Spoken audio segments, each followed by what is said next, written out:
America just experienced a financial jolt, something so big that it's already sparking heated debates across kitchen tables, retirement communities, and newsrooms. President Donald J. Trump has announced the largest Social Security change in decades. And it's not just talk. Seniors are set to see their checks increase by $600 a month. Think about that for a moment. That's not pocket change. That's rent money. That's groceries. That's the difference between struggling to get by and finally breathing a little easier. But this story doesn't stop there. At the very same time, President Trump is shaking up the Federal Reserve by firing a governor accused of being tied to a mortgage fraud scandal. That governor, Lisa Cook, hasn't directly denied the allegations. Instead, she's hired Hunter Biden's former lawyer to defend her. So, what does all this mean for ordinary Americans? On one side, there's more cash promised to seniors. On the other, there's a Federal Reserve official clinging to her position while Trump says he's tearing down corruption. And the big question we have to ask right now is this.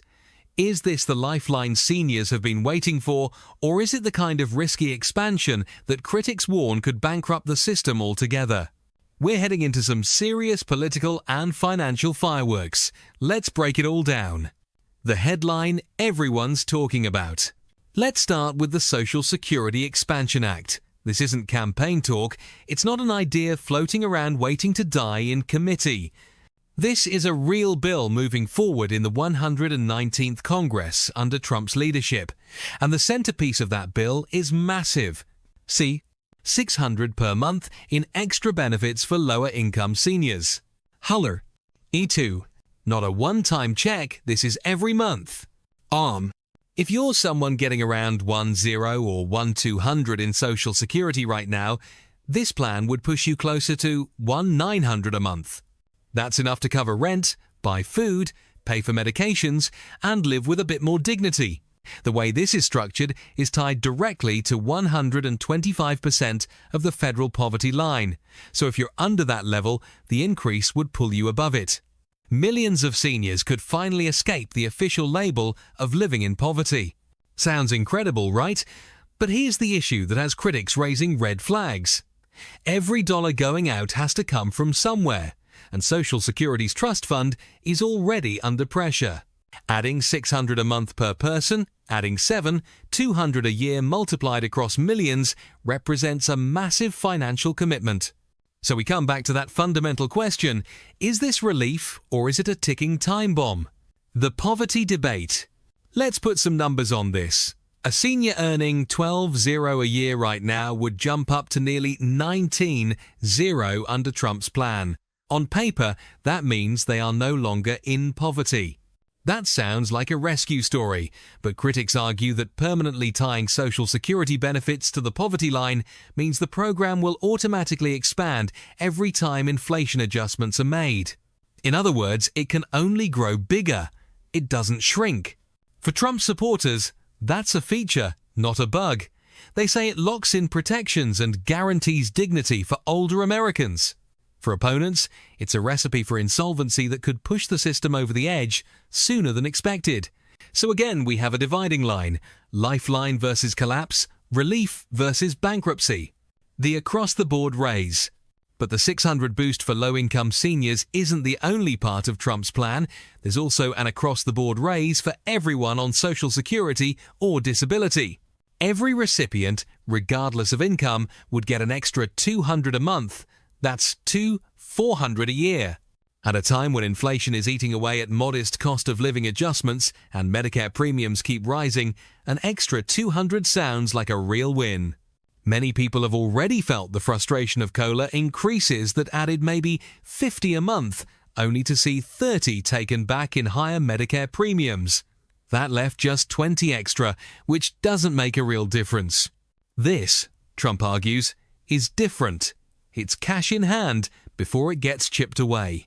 But again, critics warn this could be seen as politicians buying loyalty by writing checks from a program that's already facing shortfalls. They say this isn't just generosity, it's risky business. Fixing the formula. There's another major change in Trump's proposal: the way Social Security raises are calculated every year.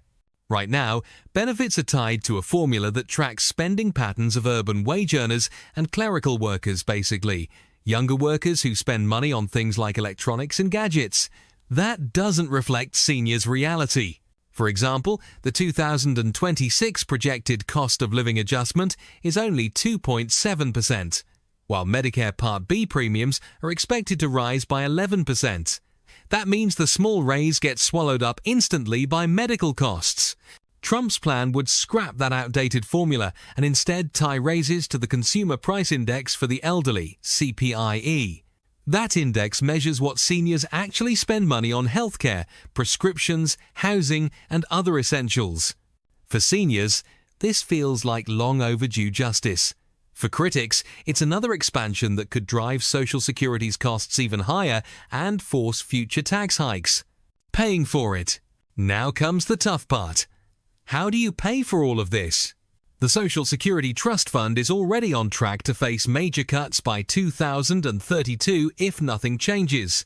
Without reform, benefits could be slashed by 25%. Trump's expansion plan tackles this by lifting the payroll tax cap. Currently, someone earning $176,000 pays the same Social Security tax as a CEO earning $40 million. Trump's plan would change that so that income above $250,000 is taxed for Social Security. That one adjustment, according to supporters, could keep the program solvent for 75 years. That's essentially a lifetime guarantee for today's and tomorrow's retirees. But critics argue it punishes success, discourages investment, and could drive wealthy individuals to move money offshore. So the debate here boils down to fairness versus growth. The Federal Reserve shake-up. At the same time this Social Security debate is happening, President Trump is making waves at the Federal Reserve. This month, Trump fired Fed Governor Lisa Cook, who is accused of being connected to a mortgage fraud scandal. What's raising eyebrows is that Cook hasn't denied the allegations. Instead, she's hired Hunter Biden's old lawyer. For Trump, this is about accountability. For critics, it's a dangerous politicization of the Fed. But there's more at play. By removing Cook, Trump has opened the door to reshape the Fed's entire board. That could give him unprecedented influence over America's monetary policy, something presidents in recent history have avoided. Supporters say this restores trust in an institution that has become unaccountable. Critics call it a power grab that could destabilize the economy. What's wrong with the Fed? The Federal Reserve has been under scrutiny for years. Critics say it's become an institution where unelected officials make trillion-dollar decisions without accountability. Fed Chair Jerome Powell has been accused of mixing politics into policy.